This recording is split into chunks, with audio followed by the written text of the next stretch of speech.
Chers auditeurs et chers internautes de Popengine Info, bonjour et bon dimanche. Que le Christ ressuscité règne dans vos cœurs et que sa mère, la Vierge Marie, Notre-Dame de Popengine, vous garde toujours dans sa joie et dans sa paix. Nous nous retrouvons pour cette deuxième méditation consacrée à la Vierge Marie. Nous les avons intitulées Méditation mariale. Aujourd'hui, nous allons avancer dans notre méditation en essayant de comprendre plus profondément ce récit des noces de Cana. Essayons de comprendre d'abord l'attitude de Marie, ensuite la réaction de Jésus et enfin le message qui est donné par Jésus et qui nous concerne nous aussi aujourd'hui. Le troisième jour, il y eut des noces à Cana de Galilée et la mère de Jésus y était. Jésus aussi fut invité à ces noces, ainsi que ses disciples. Or, il n'y avait plus de vin, car le vin des noces était épuisé. Dans l'Écriture, dans les évangiles, chez les Juifs de manière générale, le vin, c'est le symbole de la joie. Et dans un repas de noces, si le vin vient à manquer, c'est un drame, parce que c'est comme si cette fête manquait de joie. Et Marie, qui est très attentionnée, très attentive, va constater ce manque de vin. Et Marie va intervenir auprès de son fils. La mère de Jésus lui dit, « Ils n'ont pas de vin. » Jésus lui dit, « Que me veux-tu, femme? Mon heure n'est pas encore arrivée. » Alors, chers jeunes, si je vous posais la question, pourquoi Marie s'adresse ainsi à Jésus? Est-ce que cela ne vous paraît pas bizarre que Marie, alors qu'il manque du vin, va demander à Jésus, va s'adresser à son fils? Pourquoi ne va-t-elle pas s'adresser au maître de maison? Et de même une autre question, pourquoi Jésus répond ainsi à sa mère, « Que me veux-tu, femme ?» Est-ce une impolitesse de la part de Jésus? Pas du tout. D'abord, Marie s'adresse à Jésus parce qu'elle le connaît. Parce que Marie connaît son fils. Et Marie sait que Jésus est le Fils de Dieu. Marie sait que son fils est le Fils de Dieu. Marie sait que son fils peut agir, peut faire un miracle. Et lorsqu'elle intervient auprès de lui, c'est parce que, au fond de son cœur, elle a la foi et qu'elle lui fait confiance. La réaction de Jésus n'est pas un refus, n'est pas un rejet de sa mère. Que me veux-tu, femme?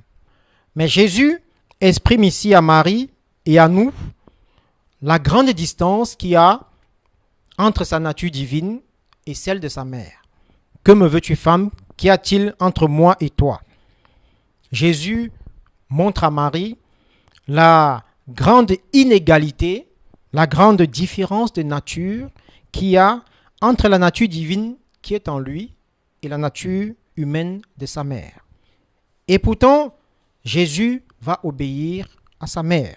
Jésus va obéir à la créature. Le Créateur va obéir à la créature. Chers jeunes, voilà la grandeur de la bonne nouvelle que nous vous annonçons.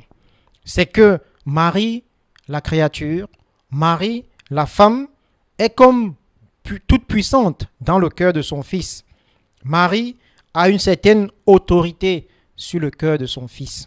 C'est pourquoi, si vous vous rappelez, au cours de la première méditation, le pape Jean-Paul II avait fait cette comparaison entre Cana et le sanctuaire marial de Popengine. Autant à Cana, Marie est intervenue pour ce jeune couple en détresse, autant au sanctuaire marial de Popengine, Marie veut intervenir pour vous, les jeunes. Mais Marie, comme je vous ai dit la dernière fois, attend votre engagement, attend notre engagement de foi.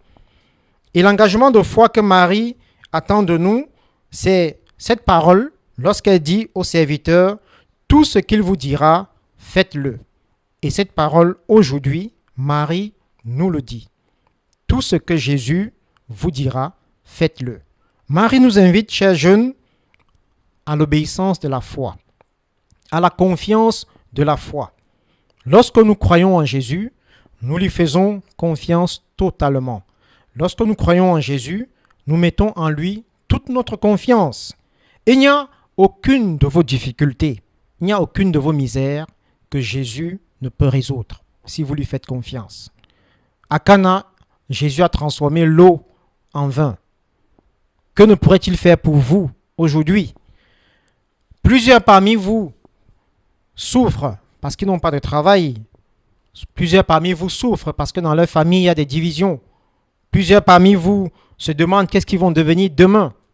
Confiez-vous à Marie. Confiez-vous à Marie qui a dit à Jésus, ils n'ont plus de vin. Et Marie aujourd'hui vous dit à chacun de vous, tout ce qu'il vous dira, faites-le.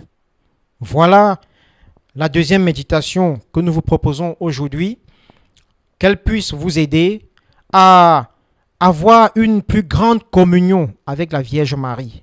Que lorsque vous priez votre chapelet, vous puissiez avoir au fond de votre cœur cette confiance que tout ce que vous demandez à Jésus par Marie, Jésus écoute votre prière, Jésus exaucera votre prière. Amen. Vierge